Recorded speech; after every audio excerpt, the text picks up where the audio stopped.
This is Sridhar Kadari, senior journalist, managing editor, we media news. ముఖ్యంగా యువత ఈ దేశాభివృద్ధిలో ఎలా భాగస్వామ్యం కావాలి, ఈ దేశాభివృద్ధికి ఎలా కృషి చేయాలి అనేది ప్రముఖ వ్యాపారవేత్త, ఆకాంక్ష క్యాటరింగ్స్ అధినేత, chairman and managing director lion Venumadhav గారు ఉన్నారు. ఆయన అడిగి మరిన్ని వివరాలు తెలుసుకుందాం.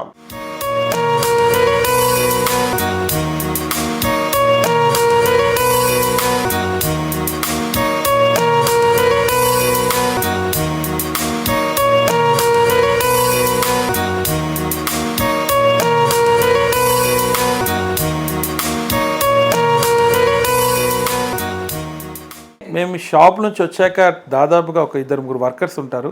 మొత్తం ఒక రాయి కూడా రాకుండా మొత్తం చెరిగేసి అవుట్ ఆఫ్ డేట్ చూసి, డేట్ ఎక్స్పైరీ చూసేసి, కిచెన్ సూపర్వైజర్ ఉంటారు, క్వాలిటీ సూపర్వైజర్ ఉంటారు. ఇవన్నీ చెక్ చేశాక హీట్ కూడా ఎంతవరకు హీట్ ఉండాలన్నా కూడా అన్ని హాట్ ప్యాక్స్ ఉంటాయి. ఏది చిన్న కంటైనర్లో పెట్టకుండా అన్ని హాట్ ప్యాక్లో ఫుడ్ తీసుకెళ్తాం.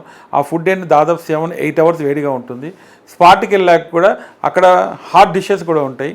హాట్ డిషెస్ కూడా పెడతాం అందరికి కూడా. ఏదైనా సరే కస్టమర్కు నాణ్యమైన ఫుడ్ ఇవ్వడానికి మాత్రం తప్పకుండా పాటుపడతాం 100%. అన్నిట్లో కూడా మనకు కావాల్సింది కూడా అదే. అన్నిట్లో ఏది ఒకటి లేకున్నా మనం డెవలప్ అన్నీ ఉంటాయి కాబట్టి మనం డెవలప్ అవుతాం. ఏ మనిషి కూడా అన్ని అవయవాలు సరిగ్గా పనిచేస్తేనే మనిషి పని చేయగలడు. అలాగనే కూడా ఈ క్యాటరింగ్ బిజినెస్లో కూడా అన్ని not only catering, A business అయినా సరే అన్నీ ఉండాలి వాడికి. అన్నీ ఉన్నప్పుడే ఖచ్చితంగా పైకి వస్తారు. యువత నేను డెవలప్ కాలే, నాకెవరు సహకరించలే అని యువత అనుకుంటుంది. ఎవడు ప్రపంచంలో సహకరించాడు. నీకు నువ్వే డెవలప్ కావాలి, నీది నువ్వే పైకి రావాలి తప్ప ఎవ్వరూ నిన్ను ప్రోత్సహించరు, ఎవ్వరూ నీ దారికి వస్తా అని చెప్పి ఎవరు నేను డెవలప్ చేయరు. అలా చేయలే కదా అని కుమిలిపోయి ఎంతోమంది యువత కుమిలిపోయి నాకు ఇది కలిసి రాలేదు, నాకు ఇది రాలేదు అనుకుంటారు. అవన్నీ రాంగ్. నా ఉద్దేశంలో నువ్వు కష్టపడితే ఖచ్చితంగా డెవలప్ అవుతావు. నీ తెలివితో కష్టపడాలి. ఎక్కడ ఏం చేయాలో అక్కడ చేస్తే ఖచ్చితంగా డెవలప్ అవుతారు. ప్రతి ఒక్కరు కూడా పైకి వస్తారు.